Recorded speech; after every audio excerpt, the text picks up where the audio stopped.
Bienvenidos al debate de semana, son las 12:05 del mediodía y saludamos a esta hora al abogado Abelardo de la Espriella. Vamos a conversar con Abelardo sobre todos los temas de actualidad política. Abelardo, muy buenos días, un saludo aquí desde semana y yo creo que la primera pregunta que le quiero hacer a Abelardo es la que mucha gente se hace y es saber si usted definitivamente va a ser o no candidato presidencial para el 2026. Señor director, un placer saludarte también a Jairo Lozano. De verdad que es muy gratificante volver a esta, la que considero mi casa, semana. Los felicito por todo el trabajo periodístico maravilloso que han estado haciendo y sin duda esta revista es un baluarte de nuestra casa. Gracias por eso, de verdad. No, bienvenido siempre, Abelardo. Pues, Yesir, yo estoy en lo que he estado siempre. Sí. Ustedes recordarán que durante 8 años de gobierno del tartufo Juan Manuel Santos, yo lo combatí desde todas mis trincheras, desde la trinchera periodística con mi columna dominical y también lo hice judicialmente. Yo estoy haciendo lo que siempre he hecho y es defender la democracia y la institucionalidad, porque nosotros tenemos el mejor de todos los espejos, o el peor si se quiere. Felicitamos entonces al nuevo presidente de la República Bolivariana de Venezuela, candidato Nicolás Maduro Moro. Yo francamente no voy a dejar que mi país se pierda o que se lo roben, como ha ocurrido con Venezuela. Yo estoy haciendo lo que siempre he hecho, pero además, Yesir, te quiero decir una cosa, yo creo que este no es momento para candidaturas de nadie. Porque lo que primero hay que pelear es que haya elecciones en el 26. Petro se quiere quedar. Nosotros sí queremos una reelección y lo decimos de frente y lo estamos promoviendo. Y está haciendo todo para quedarse. Me parece que las candidaturas son prematuras y que en este momento nos distraen de lo realmente importante, que es dar la batalla para que haya elecciones libres en el año 2026. ¿Por qué se está hablando de que podrían estar en peligro las elecciones del 2026? Usted lo dice, pero lo hemos escuchado desde diferentes sectores. Y cuéntele al país de una vez, ¿usted es candidato o no? Déjeme insistirle en eso, porque la gente se está preguntando, ¿Abelardo va a ser o no va a ser? Jairo, lo primero que te quiero decir es que ya le ha quedado claro a todo el mundo, yo lo tengo claro hace muchos años, que Gustavo Petro, que es el jefe de la mafia, porque ha sido financiado por todas las mafias de Colombia, todos los días se sabe un cuento diferente, todos los días hay pruebas de un entuerto diferente. Gustavo Petro es un político de extrema izquierda. La receta de la extrema izquierda está inventada. El que no la quiera ver, pues es porque simplemente está pensando en otras cosas o porque prefiere autoengañarse. Pero lo cierto es que la izquierda, la mayoría de las veces, llega al poder por la vía democrática y se sostienen o se atornillan en él violando las reglas democráticas. Es decir, el que crea que Petro no es un hombre que es capaz de cualquier cosa, como ya se ha visto por cuenta de la financiación ilegal de su campaña por parte de toda suerte de malhechores y bandidos. Alias Papá Pitufo y la campaña Petro Presidente ha desatado una guerra al interior del gabinete ministerial. Pues simplemente está, como se dice comúnmente, meando fuera del tiesto, porque evidentemente Gustavo Petro es un hombre de izquierda radical, está aplicando la misma receta que han aplicado siempre de manera inveterada e histórica los políticos de izquierda radical. Y él lo que quiere hacer es atornillarse al poder por una razón elemental, Jairo, y así. Sí. Y es que ellos saben que nunca más tendrán el poder por la vía democrática, porque este ha sido el peor gobierno de toda la historia de Colombia, de la historia republicana de nuestro país. Sí, y es algo que me duele, presidente. A mí me duele que mi gente me diga que estaba mejor antes de que yo llegara a ser parte de este gobierno que ahora. Es un gobierno desastroso. Uno puede pensar lo que quiera sobre Petro y eso es opinión, pero las matemáticas no mienten. Ahí está el nivel de ejecución, la corrupción y todos los problemas que rodean al gobierno del jefe de la mafia, Gustavo Petro. Y se lo digo al pueblo, porque me da vergüenza. De 195 compromisos se han incumplido 146. El presidente revolucionario el gobierno no. Eso es así de claro y evidente. Entonces, para mí resulta absolutamente claro que el señor se quiere quedar en el poder y que utilizará todas las formas de lucha para atornillarse en él. ¿Y cuáles son esas formas de lucha? Bueno, incendiar el país. Lo que está ocurriendo en el Catatumbo lo van a trasladar al resto del país. Empezamos con el drama humanitario que enfrentan más de 20.000 personas desplazadas por la violencia desatada por el ELN y las disidencias en la región del Catatumbo. Y en las ciudades van a alentar a estos terroristas peludos de la primera línea para que haya otro estallido social y presionar y manipular el orden público para que efectivamente Petro diga al final que no hay garantías por orden público para celebrar las elecciones y las suspenda. Ahí hay un peligro sí, claro, hay un peligro fehaciente, inminente, y es que no podemos seguir subestimando a Petro. Petro es un hombre de izquierda que mezcla y combina todas las formas de lucha. Y la segunda pregunta, Jairo, yo no soy candidato presidencial. Yo soy un ciudadano que se preocupa por su país, que está trabajando en lo que siempre ha hecho al margen de de manera paralela a mis actividades profesionales y de negocios. Yo siempre he sido un tipo que ha defendido la institucionalidad y la democracia. Sí, Abelardo, bueno, ha dejado usted en claro que no es momento de hablar de candidaturas, que usted es un ciudadano que está preocupado por lo que pasará en las elecciones del 2026.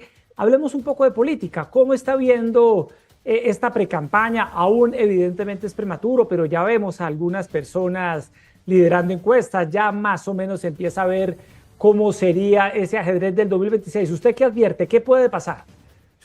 Puede pasar de todo en 15 meses, Yesí. En 15 meses son una eternidad en política. Y quien puso precisamente esa trampa, quien lanzó ese anzuelo envenenado de adelantar las elecciones hace un año fue el jefe de la mafia, Gustavo Petro, cuando dijo que no iba a llegar un gobierno de extrema derecha a destruir todo lo que el progresismo ha hecho, como si el progresismo hubiese hecho algo bueno.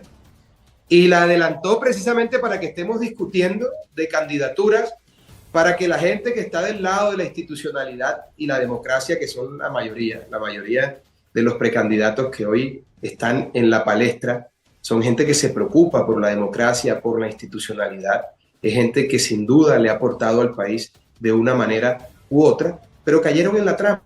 El mundo está hablando de candidaturas, se están peleando entre ellos y mientras tanto Petro le quita recursos a la rama, al Consejo Nacional Electoral, le quita recursos a la fuerza pública, empodera delincuentes de toda la haya en todas las regiones del país para tener el control territorial gracias a esas armas y a esa fuerza ilegal, y la gente hablando de campañas cuando faltan 15 meses. En 15 meses puede pasar de todo, como por ejemplo que no haya elecciones, y ahí sí nos toque defender al país por la fuerza. Yo lo que creo es que hay que defender a Colombia por la razón o por la fuerza. Yo le pido a la divina providencia que sea por la razón y que no nos toque entonces defender al país por la fuerza, porque eso sabe uno cómo empieza, pero no sabe cómo termina. Abelardo, de los nombres que ya se conocen y que han salido, y le voy a invertir la pregunta, ¿quiénes no les gusta a usted? Que definitivamente usted dice no deberían ni siquiera haber lanzado esa candidatura presidencial o no deberían llegar a llegar a la presidencia de Colombia. Obviamente no me gusta nadie que tenga que ver o que esté relacionado con Gustavo Petro, con el gobierno del jefe de la mafia. Esa gente le ha hecho muchísimo daño al país. De resto hay muy buenos candidatos y candidatas en la palestra, por supuesto. Es gente que le ha aportado al país, pero eso ya se vendrá decantando y se verá quién puntea al final del ejercicio, porque faltan 15 meses. Pero hablemos de nombres. Hablemos de nombres. ¿Quiénes les gusta, Abelardo? ¿Qué nombre les gusta? ¿Con qué nombres usted se sentiría cómodo? Sí, tengo varios amigos y amigas allí. No voy a dar un nombre particular porque tengo un conflicto de intereses. Tengo varios. O sea, no se quiere comprometer. Mira, hay como 70 precandidatos y 10 son como amigos míos. Entonces tengo un conflicto de intereses porque si me pronuncio en un sentido u otro en este momento puedo condicionar ciertas cosas y yo prefiero que las cosas se decanten, que cada quien haga su trabajo y que se vaya viendo cómo se va dando la mano. Sí, pero ¿usted cree que en el 2026 Petro no va a permitir que haya elecciones libres? Esa es como una de las alertas que usted hace. Mira, ¿Usted cree eso? Petro es capaz de todo. No lo podemos seguir No podemos seguir creyendo que tiene buenas intenciones o que queda algún resquicio de bondad en su alma putrefacta y pestilente. Tenemos que tenerlo claro, no lo podemos seguir subestimando. Un día dijimos, no, Petro es un guerrillero de cafetería, pero terminó medio mandando en el M-19. Al otro día dijo alguien, no tiene futuro en la política, y se hizo representante a la Cámara por Bogotá. Por eso Colombia es uno de los países más desiguales del mundo y uno de los más corruptos del mundo. De allí saltó al Senado y por cuenta de una verborrea incontenible de la que padece, se erigió como supuestamente el mejor congresista, un hablador de paja profesional, lo que él ha sido toda su vida. Y la gente dijo, eso no es más de ahí, se queda en el Congreso, y el tipo aspira a la alcaldía, 3 candidatos del establecimiento se dividen, el señor se mete por la mitad y es elegido con el 31% de los votos. Estando en la alcaldía, un patriota, un hombre valiente, defensor de la institucionalidad y de la democracia, le sanciona por las irregularidades cometidas en el mandato de Petro. Me refiero al doctor Alejandro Ordóñez, a la sazón Procurador General de la Nación. Le sanciona, todo el mundo dijo, ya quedó liquidado, hasta aquí llegó Petro, después de todos los desastres que hizo en la alcaldía. Pues el tipo se va para la Comisión Interamericana de Derechos Humanos, que es un directorio político de la izquierda, porque eso no sirve para nada. La OEA no sirve para nada. La ONU no sirve para nada. Eso es una farsa para mandar burócratas a que ganen unos sueldos impresentables allá y a que estén en cócteles y hablando toda suerte de tonterías todo el día. Y el hombre se va a la Comisión Interamericana de Derechos Humanos y tumba la sanción que le impone en estricto derecho el doctor Alejandro Ordóñez. Y vuelve y revive. Y luego dijimos, no pasa nada, no va a ser presidente. Y ahí está. Y ahora estamos diciendo, no se quiere quedar. Él se quiere ir.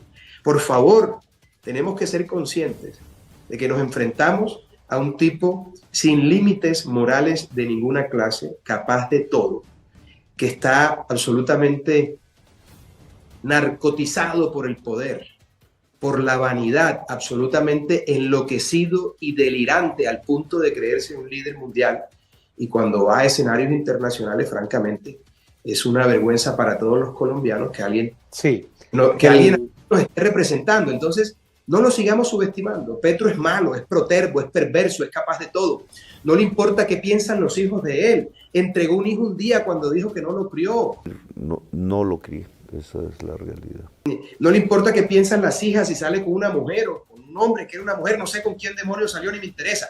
Lo cierto es que no le importa ni siquiera qué piense su familia. Imagínense si a Petro le importa lo que pensamos los colombianos. En diferentes... Solamente saciar su vanidad, su sed de poder y sus delirios dictatoriales. Abelardo, el presidente Gustavo Petro en diferentes escenarios ha dicho y ha insistido en que él no está buscando la reelección, que él no pretende quedarse en el poder, pues como así lo dice la Constitución. Déjeme, le insisto en eso, y algo que usted dice que puede resultar preocupante y alarmante a la vez. ¿Cómo así que con la razón o con la fuerza hay que buscar que haya unas elecciones? ¿Cómo así que a la fuerza, para que no quede eso entre el tintero? Te la explico facilito. La razón es que el señor se vaya cuando termine su gobierno o cuando la comisión de acusaciones haga su trabajo y lo declare indigno, que es lo que debería pasar en un Estado de Derecho serio. Pero la comisión de acusaciones está llena de bandidos, de politiqueros que se le vendieron al jefe de la mafia, Gustavo Petro, con algunas honrosas excepciones. Esa es la razón.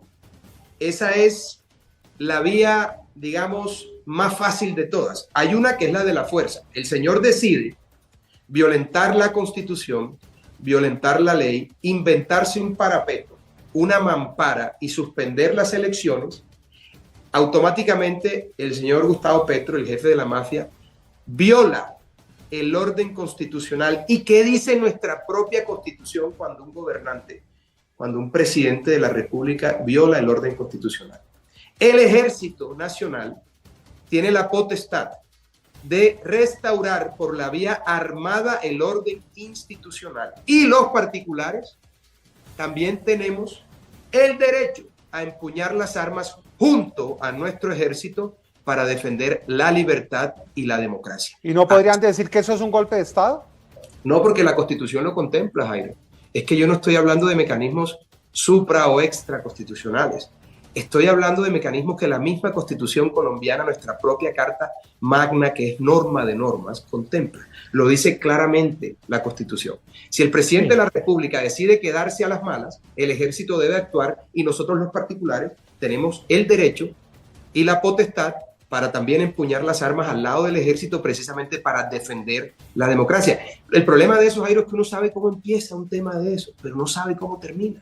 Y eso sería una gran desgracia. Pero si no queda otra opción distinta a esa, habrá que hacerlo. Y cuando yo digo que habrá que hacerlo, no es que voy a quedarme en un video o voy a poner un trino diciendo eso. No. Me verán a mí empuñando al lado del ejército las armas de la República para defender la Constitución, la ley, la institucionalidad y la libertad. Sí, Abelardo, hablemos un poco sobre lo que está ocurriendo con el escándalo de Papá Pitufo, este zar del contrabando que permeó, según hemos denunciado aquí en Semana, con evidencias, con audios, con grabaciones, pues las más altas esferas de la política y de la policía. Usted ha revisado este escándalo, lo ha visto, usted es un reconocido abogado, conoce a detalle estos temas. ¿Qué piensa de Papá Pitufo? No, Yesid, el último cartel que le hacía falta a Petro era el de que lo apoyara él del contrabando. La Fiscalía acaba de abrir investigación por el ingreso de los 500 millones de pesos a la campaña del presidente Petro en el año 2022, la plata que puso Papá Pitufo. Pero además te quiero decir una cosa, yo creo que sería muy importante que la defensa de Papá Pitufo o del señor Marín revisara la posibilidad, por ejemplo, si es que el señor tiene pendientes temas en los Estados Unidos, por ejemplo, de irse a los Estados Unidos en vez de irse a Colombia. Porque les aseguro que a Papá Pitufo lo van a matar en Colombia con toda la información que tiene. Los aliados de Petro, el entorno de Petro es de la más alta peligrosidad. Si yo fuese el abogado de Papá Pitufo, estaría en estos momentos hablando con el gobierno americano para que le pidan también en extradición. Le ofrecería un acuerdo en los Estados Unidos para que colaborara y contara todo lo que sabe sobre la financiación de la campaña del jefe de la mafia de Gustavo Petro. Y fíjate, a mucha gente quisieron encolquinar con el cuento de Papá Pitufo. Y eso no eran más que chismes, porque ya hoy se está viendo quiénes son los verdaderos aliados o las personas que en realidad hicieron tratos fuera de la ley, al parecer, con este señor. Porque el mismo presidente Gustavo Petro confirmó en una entrevista con el periódico Vida, que es el periódico del gobierno, que sin saberlo viajó en una avioneta de Papá Pitufo durante su campaña presidencial. Yo creo que la situación de Marín sería mucho mejor tramitarla en los Estados Unidos desde el punto de vista legal y para su seguridad que hacerlo desde Colombia, porque a mi juicio eso es muy peligroso para la integridad del señor Marín y su familia. Que nos cuente qué es lo que pasa con la campaña, pero es que todos los días pasa algo. Mira, los 15.000 millones de los que habló Benedetti con Laura Sarabia en las interceptaciones o las grabaciones que se publicaron en Semana.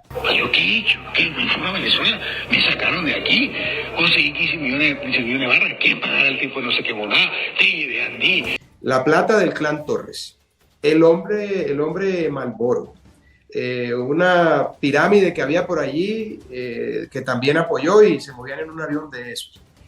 Papá Pitufo, el cartel de la picota cuando el hermano de Petro fue en plena campaña a buscar apoyos allá. Ingresó el biólogo y filósofo Juan Fernando Petro, hermano de Gustavo Petro, el candidato a la presidencia por el pacto histórico. El ELN, el cartel de los soles, las FARC, las disidencias de la FARC. Esto es una cosa escandalosa nunca antes vista y me parece que requiere de toda la claridad y creo yo que el gobierno americano puede ser el fiel de la balanza en esta investigación. Y la gente dirá, pero ¿por qué De la Espriella siempre mete a los gringos por el medio? Bueno, porque es que la justicia de nosotros no ofrece garantías. Sí. La fiscal salió a decir que era perfectamente válido que el señor Roy Barrera intrigara y recomendara nombres cuando eso claramente constituye y tipifica el tipo penal de un tipo penal. Es decir, ¿Cómo es posible que la fiscal diga que allí no hay un delito cuando evidentemente sí lo hay? Ministro, haga memoria.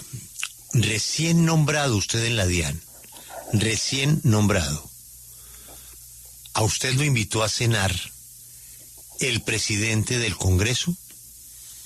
Y en esa cena, él le habló, le pidió la DIAN de Buenaventura.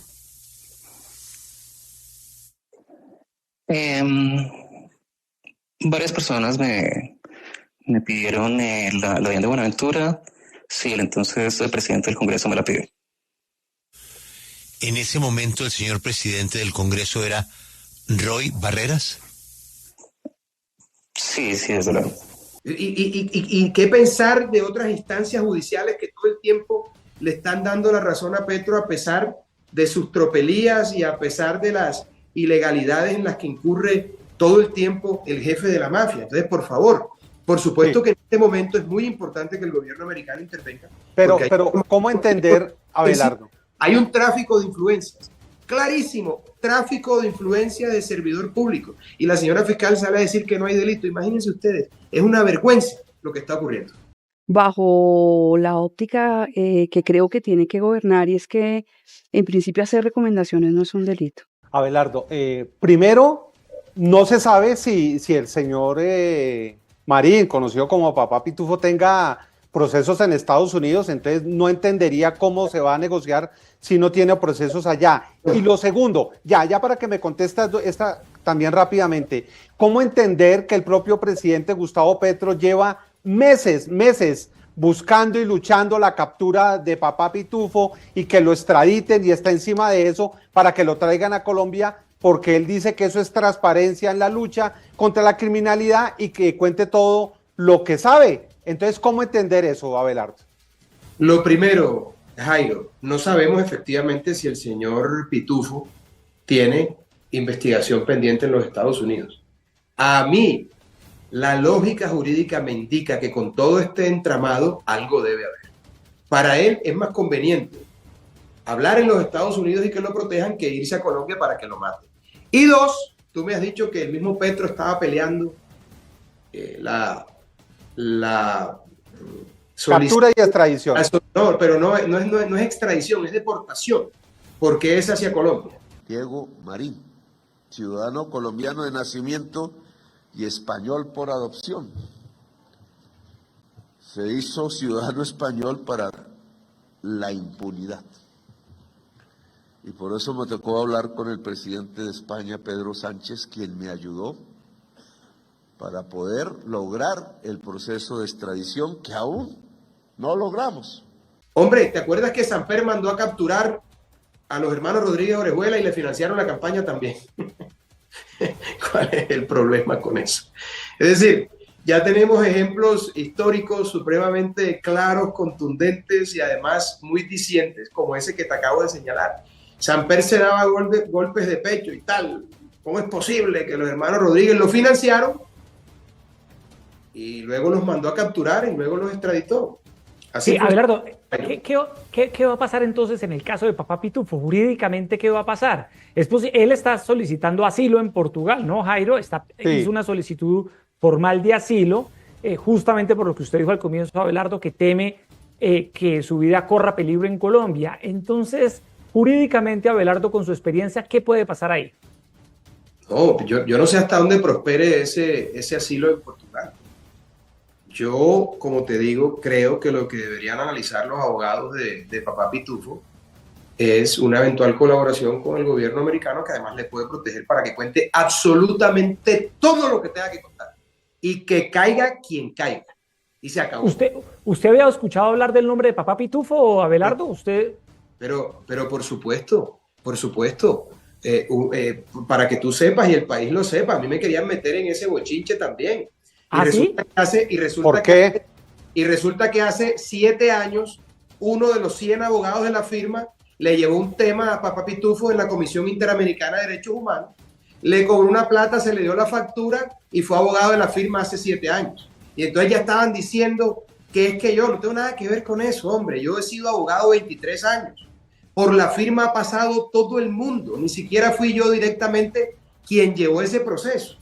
Entonces, maravilloso, que ojalá Papá Pitufo cuente todo y que caiga quien caiga y que cada quien responda, porque la responsabilidad penal es individual, que cada quien responda por lo que ha hecho. Lo que sí no me pueden a mí es poner a responder porque un abogado de los 100 abogados que tenemos en la firma atendió un tema de Papá Pitufo ejerciendo una profesión liberal como el derecho. Punto, se acabó. Ahí no hay nada absolutamente extraño ni turbio, todo por encima de la mesa. Por la oficina, en 23 años, ha pasado todo el mundo. Ha pasado todo el mundo. Tan sencillo como eso. Sí. Abelardo, ¿por qué cree usted y dice tajantemente que si llegan a traerlo a Colombia, correría peligro Papá Pitufo y no se conocería toda la verdad? Mira lo que han dicho ya. Ya lo reconoció un miembro del gabinete del jefe de la mafia, de Gustavo Petro. El Mr. Taxes, creo que es, yo no sé ni cómo se llama. Creo que es el ministro de Comercio Exterior, ¿verdad? Luis Carlos Reyes, sí. Luis Carlos Reyes. Bueno, este señor Taxes. Lo cierto es que el tipo dijo que Roy lo presionó. Me dijo, mira, presidente Luis Carlos, tú eres un tipo muy prometedor, tú vas a ser ministro, tú haces esto, lo otro. Tú eres como un futbolista. Imagínate lo feo que sería que a Messi le rompieran las piernas. Entonces, y me entregó hojas de vida para la dirección de aduanas de Buenaventura y la de Cali, lo cual tiene pues mucho sentido porque el contrabando que entra por Buenaventura sigue su tránsito hacia Cali y requiere ahí de una coordinación entre los funcionarios que están comprometidos en ambas secciones. Entonces suben en la lista Petro, Roy, Benedetti, la señora Sarabia y 20 hierbas más del pantano. ¿Ustedes creen que eso no es peligroso? ¿Cuáles son los aliados históricos de la izquierda radical? Los narcoterroristas, los socios de Petro son el ELN, las FARC, el Cartel de los Soles. ¿Ustedes creen que la vida de Papá Pitufo en las cárceles, en una cárcel colombiana donde casi que no hay control de nada, la vida de Papá Pitufo puede ser protegida por el Estado colombiano? ¿O acaso lo dejarán a su suerte para que cualquiera de estos aliados de esta banda criminal que conforman el gobierno de Petro lo termine asesinando? Yo, como familiar de Papá Pitufo, como si me pidiesen un consejo jurídico, hombre, váyase a los Estados Unidos, negocie con los americanos que lo protejan y no deje que lo lleven a Colombia, porque en Colombia lo van a matar. Y cuente toda la verdad. Que caiga quien tenga que caer. Y se acabó. Sí, Abelardo, usted conoce Estados Unidos, ha vivido allí, sabe cómo funciona el sistema estadounidense y se lo pregunto un poco por esta preocupación que hay en Colombia sobre el futuro de las relaciones entre Petro y Trump. ¿Qué cree usted que va a pasar? Eso va, lo que mal empieza, mal termina, querido Yesid. Eso no tiene cómo salir bien. Son dos visiones completamente diferentes del mundo, con toda suerte de problemas por el medio. Petro va a buscar seguir socavando esa relación para alinearse con China y con los otros países como Irán, Venezuela, que conforman ese eje del mal, para estar de ese lado y darle la espalda a Estados Unidos. No se extrañen que el presidente próximamente haga un viaje a Asia buscando ese tipo de alianzas o reafirmándolo. No les extrañe eso. Petro está alineado frente a un camino ideológico que efectivamente no es el camino ideológico del presidente Trump y su gobierno, del secretario Marco Rubio, que tiene un claro mandato precisamente para visibilizar, combatir y terminar con el comunismo en Hispanoamérica. Un comunismo que le ha hecho mucho daño a la región, pero que se ha convertido en un problema de seguridad nacional para los Estados Unidos, porque gracias a esos países en donde está campeando el comunismo, por allí pasan los migrantes ilegales, las bandas criminales, las drogas sintéticas, las drogas tradicionales, las armas convencionales, las armas químicas y toda suerte de problemas se filtran a los Estados Unidos a través de esas fronteras en donde los gobiernos de izquierda han establecido zonas libres para el crimen y el delito. Y parte de lo que hacen esas zonas libres es precisamente exportar el delito a los Estados Unidos. Así que ¿Usted cree? No tengan la menor duda de que Petro cada vez más se va a desmarcar de la relación con los Estados Unidos para unirse a otros países como Rusia y China, por ejemplo, e Irán. ¿Usted cree que entonces ese encuentro que incluso se habla y se especula posiblemente que se haría, no sé, entre el propio presidente Gustavo Petro y Trump se puede dar? ¿Ese encuentro se daría? ¿Usted cree que el presidente de Estados Unidos recibiría en la Casa Blanca a Gustavo Petro? No, yo no creo eso. La verdad, sinceramente, no creo que lo reciban. No creo que lo reciban. La política del presidente Trump y la política exterior manejada por el secretario Marco Rubio tiene una línea muy clara y no están en lo absoluto para nada dispuestos a ceder en esas posiciones y mucho menos visibilizando y de alguna manera dándole respaldo a un gobierno que claramente va por otra vía completamente distinta a la de la prosperidad, al respeto de la libre empresa, al de la seguridad, al imperio de la ley, a la consideración de la familia como núcleo fundamental de la sociedad. Así de sencillo, de tal suerte que yo no creo que eso sea posible y estoy seguro que las relaciones cada vez más se van a agriar porque no hay manera de conciliar dos posiciones tan disímiles, tan opuestas, y efectivamente en este caso se va a imponer. ¿Y las visas? Bueno, para allá voy, porque eso es parte de lo que yo estoy haciendo, Jairo. Usted me preguntaba, mira, yo he creado hace unos meses un movimiento ciudadano que se llama Defensores de la Patria. Por cierto, todas las personas que nos ven se pueden inscribir a través de defensoresdelapatria.com. ¿Cuál es el objetivo de ese movimiento ciudadano? Defender las elecciones del 26. No solamente las elecciones presidenciales, sino también las elecciones parlamentarias. Presentamos una acción jurídica suscrita por más de 13.000 colombianos contra los congresistas que se vendieron al gobierno Petro para aprobar las distintas modificaciones, las distintas leyes que se hicieron en torno a la reforma a la salud. ¿Y de dónde salió esa plata? De la Unidad Nacional de Riesgo. Todo eso está documentado. Pero también estamos presentando acciones no solamente aquí en Colombia contra Petro por temas penales y disciplinarios, sino también a los Estados Unidos. ¿Para qué? Le quite las visas a todos los aliados de Petro. Y cuando me refiero a aliados, me refiero a los políticos y a los funcionarios que están con él. Lo primero que vamos a hacer con el concurso de todos ustedes, Defensores de la Patria, es una solicitud formal al Departamento de Estado, al señor Secretario de Estado, doctor Marco Rubio, para que retire las visas de todos los aliados políticos de Petro. Y que han venido secundándolo en sus delirios de tirano en ciernes. Mucho cuidado con eso. Pero además de eso, que revisen todos los bienes de esas personas, de los funcionarios colombianos que tienen propiedades en territorio norteamericano.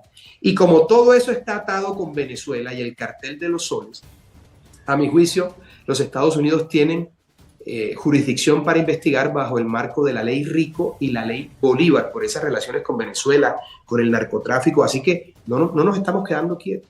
Con todo este grupo de ciudadanos que hoy superan los 50.000 defensores de la patria, 50.000 patriotas, un ejército democrático, estamos presentando acciones en Colombia, en los Estados Unidos, en Europa, todo lo que tengamos que hacer por defender la democracia. Y además estamos capacitando a la gente para que sirvan como testigos electorales en el momento en que se celebren las elecciones. No vamos a permitir que se la roben suponiendo que haya elecciones libres en el 26, porque primero hay que pelear que esas elecciones se den de manera libre. Pero fíjense, vamos por las visas de todos estos bandidos que han secundado a Petro.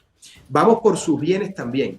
Y yo también estoy trabajando para que el Departamento de Justicia, en el marco de esas dos leyes que he mencionado, pueda iniciar la apertura de los procesos necesarios para judicializar en territorio norteamericano a toda esta gente. ¿Por qué? Porque la justicia en Colombia en este momento no ofrece garantías. Hay que buscar soluciones, hay que buscar alternativas y en eso es precisamente en lo que estamos. Sí, Abelardo, quiero preguntarle sobre la paz total. ¿Cómo ve esos diálogos del gobierno con todos estos grupos criminales, con el ELN, con las disidencias de las FARC? Las disidencias de las FARC no paran de asesinar inocentes y al gobierno le tocó levantar el cese bilateral al fuego en 4 zonas del país. Con el Clan del Golfo, ¿tienen futuro o no? No, eso no tiene futuro de ninguna clase. Hace años no veíamos una Colombia tan violenta. A la gente la están matando y miles de familias están huyendo. ¿Para qué está haciendo Petro eso? Sí. ¿Para qué está haciendo eso? Oye, ustedes los ve todo el mundo. Uno está aquí hablando con ustedes y el celular entran 200 mensajes. Estoy en vivo, por favor. Qué bueno. Dejen los mensajes para después. Tengo 250 mensajes. Todo el mundo ve semana. ¡Qué maravilla! Les decía que esa paz total de Petro es una farsa, que lo único que ha hecho es empoderar a los delincuentes y debilitar a nuestra fuerza pública. ¿Por qué está negociando Petro con tanto bandido en distintos frentes? Narcoterroristas, narcotraficantes, abigeato, minería ilegal, extorsión, pandillas de barrio. Les está ofreciendo que sean gestores de paz. Banalizar o minimizar el daño que la violencia le hace a la gente solo aumenta el descrédito de un gobierno incoherente que no sabe cómo priorizar lo fundamental, que es la vida misma. Que evadan la acción de la justicia si tienen procesos en Colombia y les está ofreciendo a los que tienen problemas de extradición, les está ofreciendo que no les va a extraditar. ¿Para qué? Para que esa gente se quede armada en las regiones, en las cabeceras municipales, y en el momento en que Petro necesite incendiar el país, esa gente proceda de conformidad. Petro no está empoderando a la fuerza pública. Petro está empoderando a los bandidos, porque no tiene a la fuerza pública. Y como no tiene a la fuerza pública, necesita un ejército paralelo, que son todos esos bandidos a los que ha metido en la misma bolsa y ha llamado de manera terrible, a mi juicio, eso la paz total. Eso no, eso va a ser la violencia total cuando eso estalle. Un año y medio después no ha avanzado en nada concreto, mientras el presidente se aleja cada vez más de la idea de que la paz total incluya al clan. Por una razón elemental. El Estado no tiene por qué plegarse a la delincuencia. El Estado no tiene por qué concesionar frente a los bandidos. El Estado tiene que aplicar la ley. Bandido que no se someta, bandido que tiene que ser dado de baja. Lo que he dicho yo siempre, mis queridos Yesid y Jairo, la aplicación de la ley 756. Esa bala de fusil no falla. El que no se quiera someter, hay que darle de baja, hay que aplicar la ley. Lo que pasa es que la izquierda ha sido tan hábil, mis queridos amigos, que le ha hecho creer a gran parte de la sociedad que aplicar la ley es ilegal. Entonces hoy mucha gente dice, no se puede bombardear. No, hay que bombardear por una razón elemental. Esa guerra de guerrillas no se gana en tierra, se gana por el aire. Y eso es a lo que estos bandidos narcoterroristas de las guerrillas le tienen pánico a un bombardeo. Hay que fumigar los cultivos ilícitos. No, ¿cómo van a fumigar? Tenemos 330.000 hectáreas, quizá un poco más, hectáreas de coca. Y entonces la cocaína es ilegal porque la hacen en América Latina, no porque sea más mala que el whisky. Eso quiere decir en plata blanca que nunca antes la criminalidad había tenido tantos recursos. En consecuencia puede que le gane esta vez la guerra al Estado y hay que tener mucho cuidado con eso. Entonces Petro está creando caos, porque la izquierda lo que crea es eso, caos, desgracia, problema, tragedia. Donde hay armonía, donde hay paz, donde hay seguridad, donde hay estabilidad económica, ellos no pueden echar raíces porque ellos viven de la división, ellos viven del odio, del miedo, de la tragedia, tan sencillo como eso. Petro está utilizando la tal paz total, que es una farsa total, para darle impunidad a toda suerte de delincuentes que a la postre controlarán los territorios y obedecerán las órdenes del jefe de la mafia, Gustavo Petro. Abelardo, ¿vio el polémico Consejo de Ministros? La gente dice que la tienen relegada. Sí, la gente tiene razón. O hay que cambiar al presidente del gobierno porque no son capaces. Yo no me puedo sentar en esta mesa con Armando Benedetti. Respéteme, soy la vicepresidenta. El presidente es revolucionario, el gobierno no. Amamos este proyecto, lo amamos a usted, presidente, y yo a usted lo amo. Llegó el ministro de Educación, bravo. El agarrón, el enfrentamiento entre ellos cuando arranca, por decirlo de alguna manera, la propia vicepresidenta Francia Márquez y le dice que pues le habla sobre el maltrato que ha recibido por parte de Laura Sarabia, nuestra canciller que estaba al lado. Y no me parece en este gobierno las actitudes de Laura Sarabia con nosotros, conmigo, que me ha tocado decirle, respéteme, que soy la vicepresidenta. Habla del Ministerio de la Igualdad, que no ha podido avanzar, se queja de lo que está sucediendo ahí en el Cauca. ¿Ya revisó todo eso? ¿Lo vio? Hombre, por favor, tenía rato que no me divertía tanto. Eso fue un espectáculo. Fue una opereta, ¿sabes? Fue una opereta, una tragicomedia, porque es triste y también es divertido. Eso prueba lo que muchos denunciamos en su momento.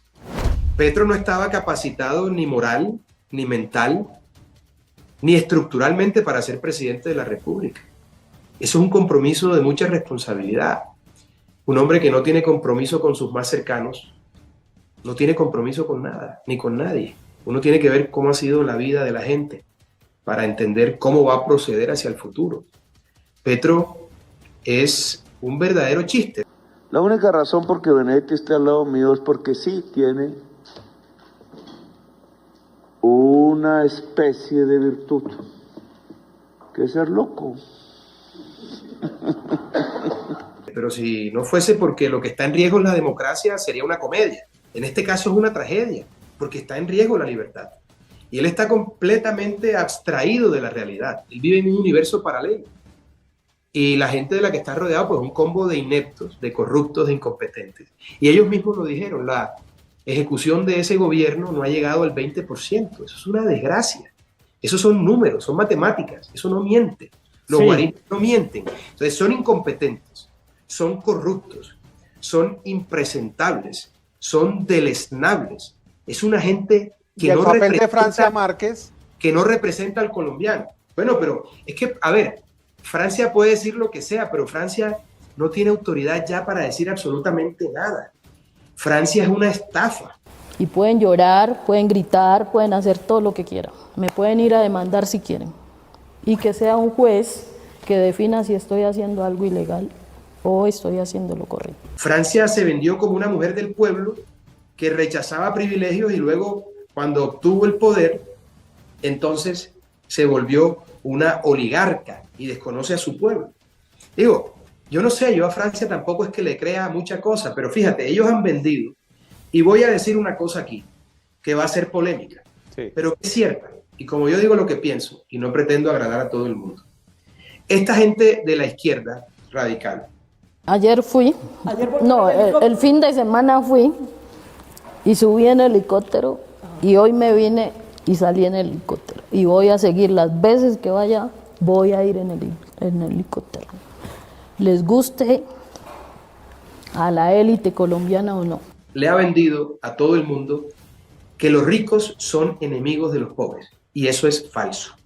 Porque el Estado no crea riqueza, el Estado crea las condiciones para que el empresario cree riquezas y con los impuestos que paga el empresario se invierte en lo social para cerrar esa brecha que es gigante en Colombia. En Colombia hay una deuda social gigante, inconmensurable, que un día habrá que cerrar como sea. Y entonces le han dicho a la gente, no es que el peor enemigo de un pobre es un rico. La primera dama debería dedicarse definitivamente al baile y no a gastarse la plática de todos. Y resulta que en este gobierno los que más daño le han hecho a los pobres son los que se decían pobres antes de llegar al poder. Verbigracia, Gustavo Petro. Verbigracia, la señora Francia Márquez. Mira, a mí me echaba un cuento una persona que trabaja conmigo en Barranquilla, una señora de la cocina en la oficina en Barranquilla, me decía, doctor, yo compré una neverita en el barrio mío, allá en el sur de Barranquilla, y la vecina dejó de hablarme 3 días. ¿Y por qué? ¿Cómo? Bueno, porque no le gustó que tuviese la neverita nueva, hermano. No. ¿Envidia? Yo en pandemia le regalé una casita a una niña huérfana en un municipio, en un corregimiento de Chinú, Córdoba. En medio de un virus que nos aleja físicamente, pero que nos une como sociedad, y durante los recorridos de cosecha solidaria conocimos a Yulisa Salgado, una niña cordobesa que representa la sangre caribe. Y a los 3 días la señora me llamó llorando, los vecinos le iban a quemar la casita. Ese No cuento puede ese cuento de que los peores enemigos de los ricos, de los pobres son los Sí. ricos, es mentira. El peor enemigo de un pobre es otro pobre. No se dejen meter ese cuento en la Oye, cabeza. No Abelardo. se dejen meter ese cuento en la cabeza. Sí. Lo que necesitamos son más ricos para ayudar a más gente. Ese concepto de la igualdad hay que cambiarlo. Lo que necesitamos aquí es ser solidarios con los que no tienen, pero dándole oportunidades a esa gente. Entonces, no Abelardo. era el cuento de que los ricos son enemigos de los pobres, porque eso es paz. Eso es paz. Sí. Oye, Abelardo, ¿cómo está viendo al expresidente Álvaro Uribe? Se lo pregunto en dos órbitas. Una, el proceso que enfrenta, y en el otro, políticamente, ¿cómo lo está viendo? En esas dos instancias hablemos del expresidente Uribe. Oye, hablando del presidente Uribe, ahí me estaba llamando. Comandante, si está viendo Semana, porque usted siempre ve Semana, por favor, le ruego, espera, porque estoy aquí. ¿Y para qué lo estaría llamando? Unos minuticos. Oiga, Jair, íbamos a hablar. Con el director y subdirector de Semana que me ve. Bueno, a ver, Abelardo. Bueno, pero entonces, a ver, hablemos de Uribe. ¿Cómo lo está viendo en el proceso, ya que está enfrentando, y políticamente? A ver. ¿Cómo lo estoy viendo a él en general? Eso es un tigre. Está en su mejor momento. Es cuando más afinado está, más sereno, más maduro, más racional. Es un hombre que todos los días se preocupa por el país. Su patriotismo crece día a día. Y yo tengo que reconocer que le he aprendido mucho el presidente Uribe. Es la persona de la que más he aprendido en la vida. Ha sido un maestro para mí. Es impresionante la capacidad de trabajo de Uribe, su honestidad, su visión, su lealtad para su gente, su patriotismo, su compromiso con Colombia. Eso me llena el corazón de alegría y me inspira a mí para no tirar la toalla por mi país.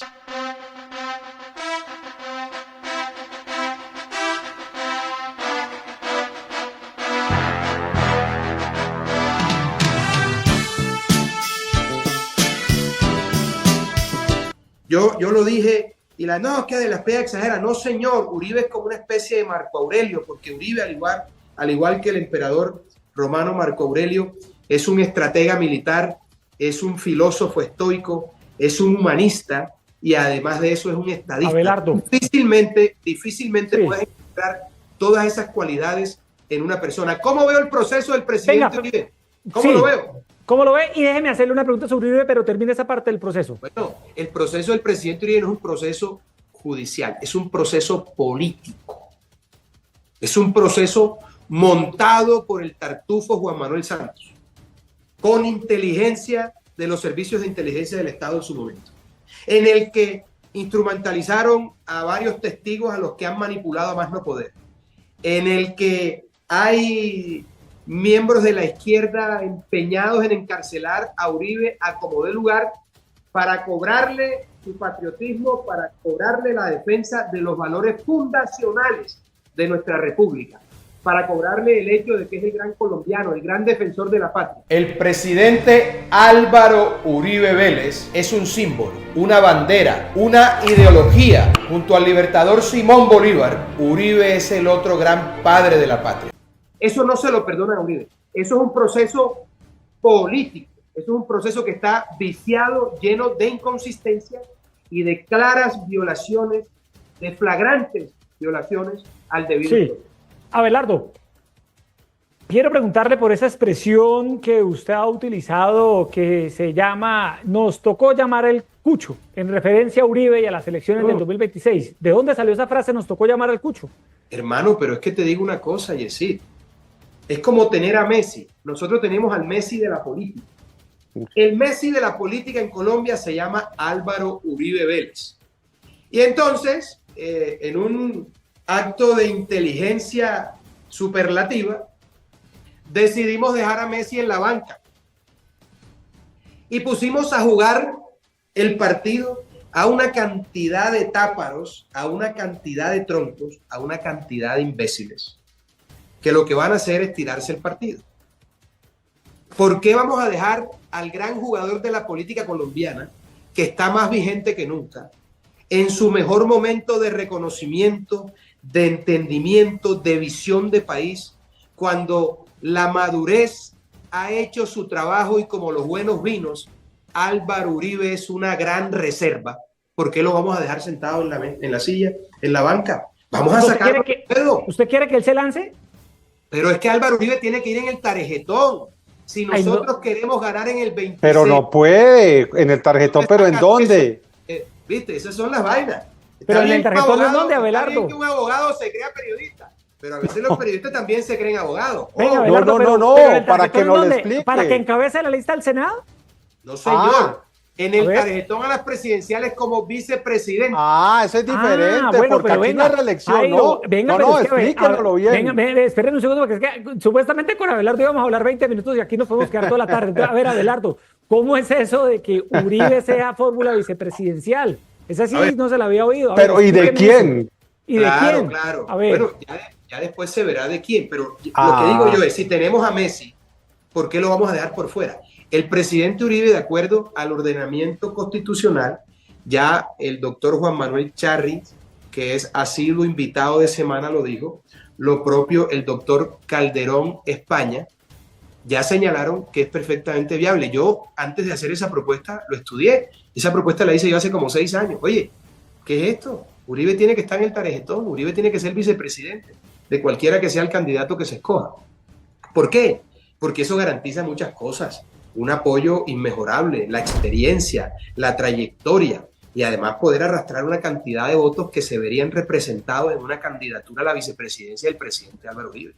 Y lo puede hacer porque la Constitución, ¿qué dice, mis queridos amigos? No podrá ser reelegido presidente o elegido presidente quien ya haya ocupado la presidencia de la República.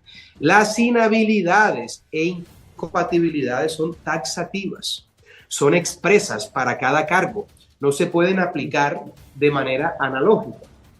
El cargo de la vicepresidencia no dice textualmente que no puede ser ocupado por una persona que ya ha sido presidente.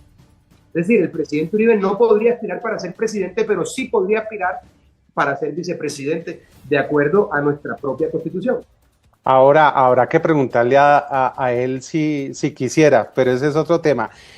Abelardo, dejen. Pero hay que convencer. ¿O él le ha dicho algo? ¿Le gustaría? Hay que convencer al Cucho.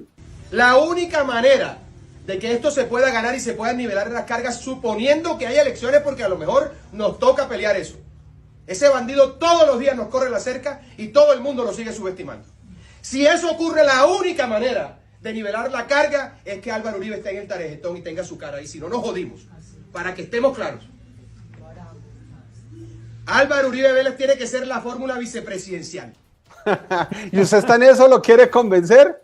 Oye, por favor, todos los días le digo. Yo creo que ¿qué dice él? Jairo, yo creo que Uribe lo está llamando a decirle, por favor, doctor Abelardo, ¿cómo es su idea? Cálmese. Sí, Fíjate, yo le he hecho este cuento de Messi y le digo, hombre, comandante, ¿cómo es posible? Usted es el mejor jugador de la política colombiana, lo tenemos en la banca. Usted tiene que estar en el cargueto.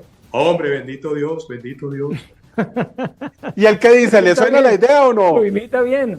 Bueno, ya se me ríe. Antes estaba serio, ahora se ríe. Uno no sabe. Uno no sabe, ya se ríe. Lo cierto es que Uribe es un grande. Uribe es un grande. Sí. Tenemos que aprovechar toda esa experiencia. Imagínense Uribe otra vez en el gobierno, como vicepresidente, fungiendo de ministro de Defensa al tiempo. Oye, arreglamos el país en 8 meses, hermano. ¿Y qué van a poner ahí? Unos gallos bastos para que no sepan qué es lo que hay que hacer o para que les dé miedo.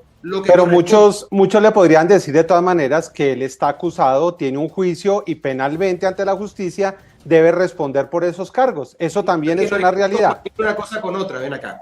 Primero, tú no tienes antecedentes hasta que la condena no está en firme. 2, recuerda que esto es un proceso político. Tarde que temprano se va a caer. Yo quiero ver, ¿ustedes vieron los pronunciamientos de los congresistas norteamericanos defendiendo al presidente Uribe? Sí. Esperen más pronunciamientos de más alto nivel. Esperen. Yo quiero ver esos jueces prevaricadores si se van a atrever a seguir adelante cuando entiendan que si se meten con Uribe no solamente se meten con una gran parte de la población colombiana, con la parte pensante de la población colombiana, sino del aliado diplomático, político y comercial más importante de nuestro país, que es Estados Unidos. Ojo con eso. Ojo con eso. Y sí, el presidente Uribe tiene que estar en el tarjetón para que la victoria sea rotunda en el 26, suponiendo que haya elecciones y que no nos corresponda Ojalá quisiera yo defender la democracia por la fuerza. ¿Cómo ve la candidatura de Claudia López, Abelardo? Hombre, miren lo que hizo Claudia López en Bogotá. No me crean a mí. Lo que yo pueda decir es una opinión. Miren lo que hizo en Bogotá. Eso fue una candidatura, eso fue una alcaldía desastrosa para la ciudad. ¿Qué les hace pensar que si no pudo con Bogotá va a poder con Colombia? Por favor, vamos a ser serios. Hay que ponerle seriedad a esto. Yo me cuido mucho de dar opiniones cuando de mujeres se trata, porque yo tengo un imperativo categórico. Entendí hace mucho rato que la única guerra que se gana huyendo es, como dijo el general Napoleón Bonaparte, la única guerra que se gana huyendo es la guerra contra las mujeres. Entonces yo trato de ser muy respetuoso con eso. Pero simple y sencillamente, revisen qué fue lo que hizo en Bogotá, revisen los números, revisen el nivel de ejecución, revisen las cifras de inseguridad, revisen los problemas que quedaron en Bogotá luego de la alcaldía de Claudia López. ¿Qué les hace pensar que si eso salió así en Bogotá, va a salir bien en Colombia? Que Colombia es 20, 30 Bogotás. Y como está hablando de Bogotá, hablemos de un candidato que perdió la selección a la alcaldía de Bogotá, que fue Gustavo Bolívar, Abelardo. Y lo que se está comentando y se dice políticamente es que podría ser la ficha de Gustavo Petro, de este gobierno, para las próximas elecciones. ¿Qué piensa usted de Gustavo Bolívar? Ese sujeto es absolutamente impresentable, desagradable, deleznable, que ni siquiera me provoca hablar de él. Un tipo que me produce repulsión. Primero, que se instruya, que se forme, que siquiera termine alguna carrera, así sea técnica. Pero mira, la gente tiene que ser seria. Esto de la presidencia es una responsabilidad muy grande. Esto no puede ser tomado a la ligera por tipos como este, que no tienen ningún nivel de instrucción. Que el último libro que se leyó fue uno que hizo él, Sin tetas no hay paraíso. Por favor, ¿a quién le vamos a entregar el país? Miren lo que está pasando en Ucrania. Le entregaron el país a un cómico y entró en una pelea para luego capitular después de 3, 4 millones de muertos. Sí. Esto es muy delicado. Tenemos que ser muy, muy serios y muy exigentes en lo que se viene, porque si este señor Gustavo Petro, el jefe de la mafia, se va, el país va a quedar destruido. El país va a quedar descuadernado. El país va a necesitar de unas medidas extremadamente fuertes y complicadas. Pero además, el que se meta en eso tiene que saber que le van a querer incendiar el país, Petro y lo suyo.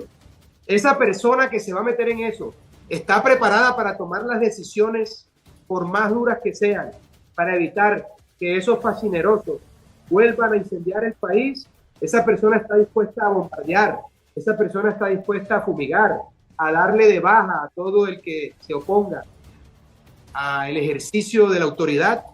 Eso es lo que hay que revisar, porque si no, va a resultar peor el remedio que la enfermedad. Sí. Abelardo, pregunta final. ¿Cómo está viendo el papel de Armando Benedetti como jefe de despacho de Petro? ¿Qué le parece esa figura? Benedetti, lo que hay que comprarle son los derechos de la vida para hacer una serie de Netflix. Una vaina rocambolesca, hollywoodesca, una novela negra con todas las aristas y tal. Benedetti es un personaje capaz de todo. Capaz de todo. Lo que yo no entiendo es cómo, teniendo ese historial de una vaina que a mí en lo particular me molesta mucho, yo por supuesto desdeño de todo lo que ha hecho Benedetti en su vida, a nivel público y personal. Pero hay una cosa que yo no puedo entender, mis queridos. Tiene un historial de maltrato con 20, 30 mujeres.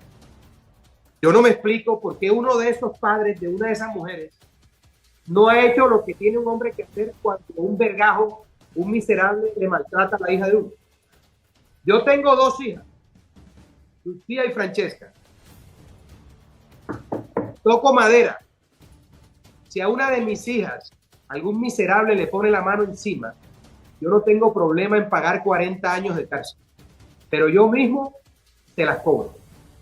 Eso es lo que más me impresiona a mí de todas las porquerías que ha hecho Armando Benedetti en su mugrosa vida.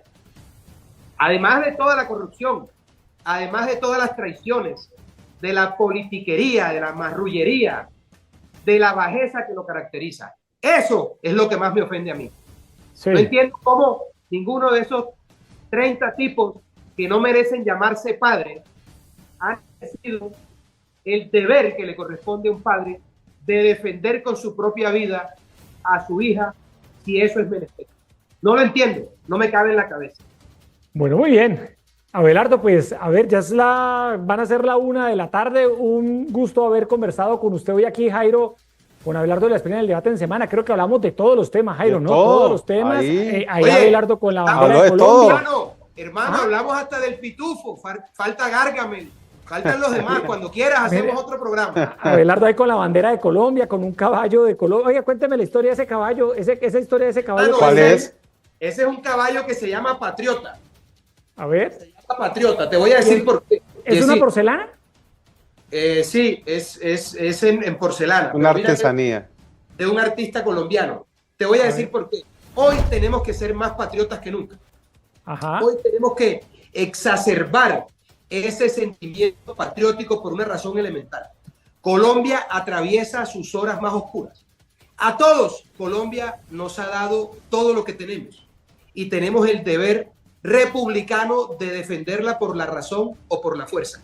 No podemos saltar del barco en las horas más oscuras de la patria. Por eso tenemos que exacerbar ese patriotismo para defender esos principios fundacionales que dieron origen a nuestra república y hacerle saber a los enemigos de la democracia que la vamos a defender, insisto, por la razón o por la fuerza. Por eso invito a todos los que nos ven a que saquemos ese amor patrio, esa pasión por Colombia, de la manera más fuerte que podamos, con todas nuestras ganas, con toda nuestra ardentía, porque Colombia hoy nos necesita más que nunca. Que nadie se equivoque. Estas son las horas más oscuras de la patria y tenemos que mostrar la casta justo ahora. Que viva Colombia siempre, libre, en democracia, y que viva sin tanto comunista sarnoso que le hace daño a nuestro país, a nuestra nación, a nuestra patria. Gracias, y que viva Colombia. Bueno, Jairo, ¿cómo? Ya saben lo que hay que hacer con los enemigos. Bueno, muy bien. Ahí estaba Jairo. Ahí está. Personaje. Con de Colombia, con un caballo de Colombia. Vamos a ver, Abelardo, si se lanza o no. Yo creo que él no se va a lanzar, Jairo. Yo creo que él va a estar en este rol. No sé.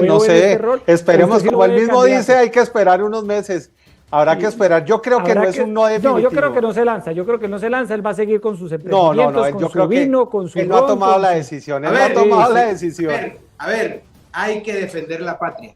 No solamente se hace política en elecciones, se hace política con las ideas y defendiendo los principios. Esto no es un tema de ideologías, esto es un tema de principios. Lo que está bien versus lo que está mal. Lo moral contra lo inmoral. El desarrollo contra la involución. La familia contra el circo ese que nos quiere vender Petro.